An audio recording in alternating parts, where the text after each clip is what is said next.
So we're here at the American Black Film Festival for day 2, and I'm here with the director, writer, and star, as well as co-star. I think Rome is the star, but yes. Of the new film, of the new film Otra, which is meeting for another or.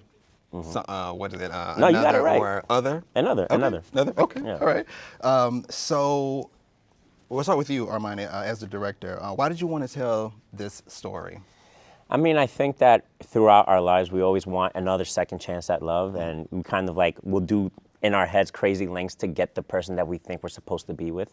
And this is kind of like a fairy tale telling of that through fantasy and through, you know, the type of love that people in the Bronx or Chi-Town, the Dominican Republic would have. Yeah. Whereas like, okay, I see that love from time to time, and it's like, it gives it a little bit more of a fun characteristic. So like, as you go on with the story, you start seeing more and more of like things being revealed to one another. Well, so why tell it as a musical?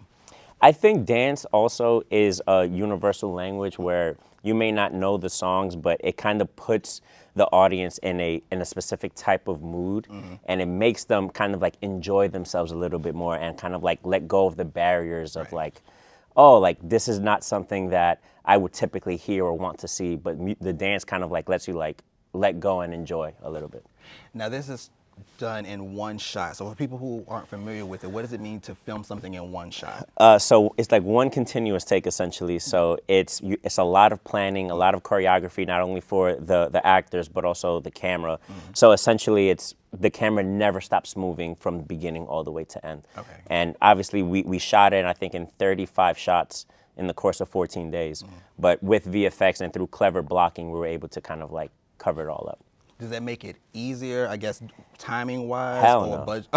Hell no. It's the worst. It's the opposite, my friend. Okay, yeah. I would imagine, but that's a, you know, conscious decision to make of I'm gonna do this in one shot as opposed to however, you know, you usually take to film something. Yeah, I would say so. I wrote the script for Rome, and you know, he's the first person that I met for the film, and then when I told him about it, I'm like, hey, like, I want the characters to continuously push the story forward, and I think that's where we kind of like linked, and he kind of like at least believed in the vision. I don't know why he did, but thank God that he did. Yeah. And he was the first domino to make this dream a reality.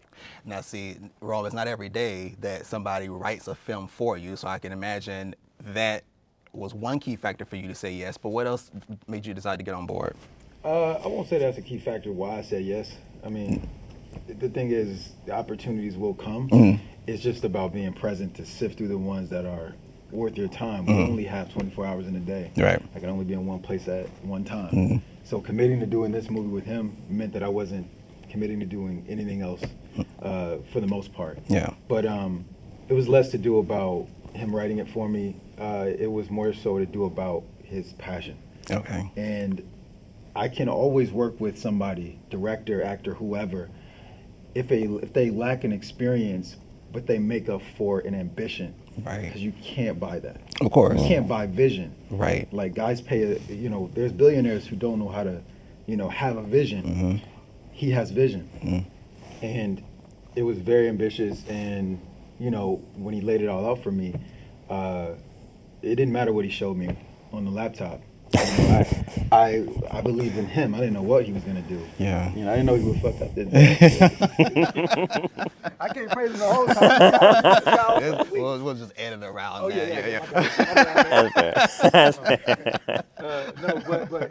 No, man. Like, yes. Imagine he wrote this, right, and starring in it, and shooting it as a one shot. Yeah. I was like, you crazy, bro. But it might be crazy enough to work. Maybe. We'll see. We'll see in an hour. I mean, I seen the trailer. That was captivating enough for me, having not even seen the film yet. So I can imagine, you know, once we see the full film, people are they're gonna go on that ride, because you can see the journey already in just the trailer, and it's exciting, and like it makes you want to know more. Once you got on set, Rome, and you got into character, like what was that process like for you? It was unorthodox. I would say. Sometimes in the preparation of understanding what I'm about to do, right, filming wise, I understand what my day's gonna be like.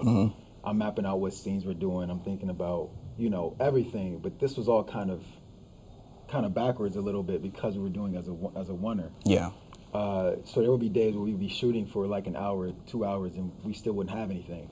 And as an actor, I think that for me, it's always like a mental checklist when we are progressing throughout the day, that I'm getting scenes done, that you feel like you're kind of moving on. And then it just kind of felt like I was a bit stuck through the beginning part of the process because, you know, we weren't essentially finishing the scenes because we had to do them all as a oneer. Yeah.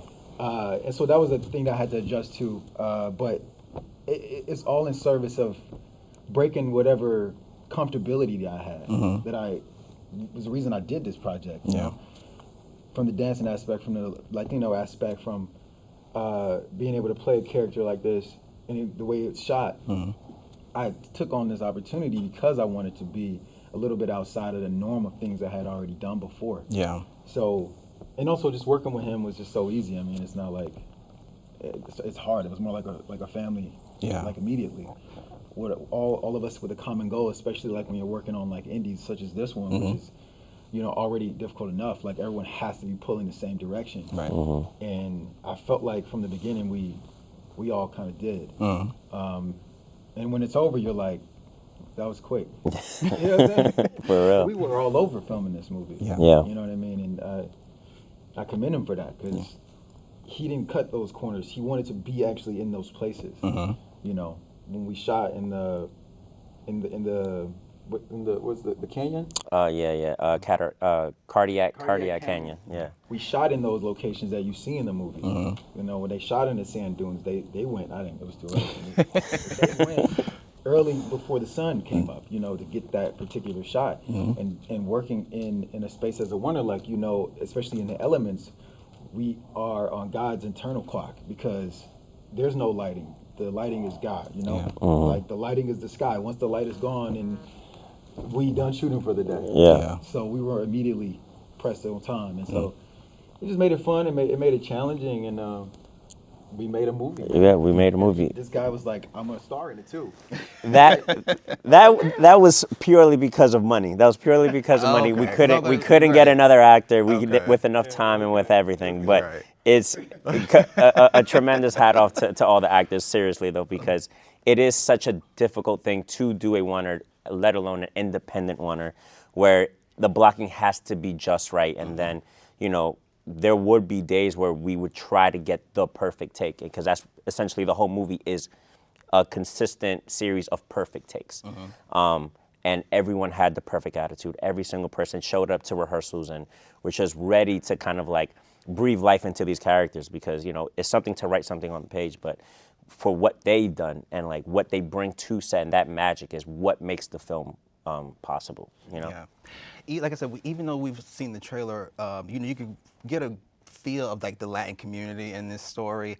And it's not quite the same, but in terms of like a musical, like In the Heights or something of that nature. Yeah. So how important is it to you to be able to kind of tell stories to shine a light on that community? Is that something that you is conscious for you, or is just like in this particular case, this is just the way you went, the direction? No, I think obviously it's absolutely conscious for me. Being from the Bronx and Dominican Republic, I've been able to have the luxury of two cultures and experience two different backgrounds in terms of like growing up in the Bronx in the 90s and then going to Dominican Republic and seeing where my mom and dad are from, seeing how they dance, seeing how they move, and seeing the similarities between them. When you put that on top of our stories don't get told Black and brown communities at all on the big screen, at least in comparison to what other communities maybe have the opportunity to do. I think that we have a responsibility and obligation to use the art and the gifts that God has given us to not only make the stories that we want to hear, but also like inspire the people where we come from to be like, hey, you can do this as well. Yeah. The congratulations are in order because the film has received a couple of nominations this year at the grand jury. I'm just going to list them because, you know, it's pretty impressive. So you got Grand Jury Prize for U.S. Narrative Feature, Directing, U.S. Narrative Feature, Screenwriting, U.S. Narrative Feature, and Performance for U.S. Narrative Feature. So how do you guys feel about that? Like you've done this project, you put the work in, it's here now being streamed so people can see it, and it's been nominated for grand jury prizes. I mean, all of that is a blessing. At the end of the day, I think that we both talked about it. I FaceTimed him when he got nominated, And it was more so about like, we just wanted to come and just celebrate the film. Everything else, it would be great to win and, you know, to be with our contemporaries, to be nominated for an award is amazing. But for us, it's more so about like showing the world what we've done and, you know, trying to find a home for the film. And, you know, everything else that comes, we welcome it. But at the same time, it's like, this is the award, like, you know, showing the art to people. Yeah. So as we close out, this question is actually from both of you. What do you hope audiences take away from this film once they see it? You want to go first? I think that it is the responsibility of an artist, singing, movement, dancing, whatever you do as an artist, to project the world around you. And as he mentioned earlier, like, there have been stories that have not been told, you know, from, you know, many demographics, but specifically Black and brown experiences. Yeah. That I feel like this movie gives you sort of like a snapshot into a reality that people live, especially like he said, where he comes from and where I come from. And I hope people just see themselves in some kind of fashion, whether through the characters, through the movement of the film. And I think that it's in an artist's obligation to reflect what they see. And I feel like he did that, and I'm hoping that people just enjoy the movie in general. And I would urge anybody who doesn't enjoy it to tell me why, because the music itself, I mean, we could just stand there and show pictures and play the music and people will probably start dancing. I mean, all of the artists that we've been, you know, gracious enough to have the rights to put the music into this movie. Is incredible. And I'm excited for whoever's here to see it, and I know they're going to enjoy it. Yeah, I agree with that.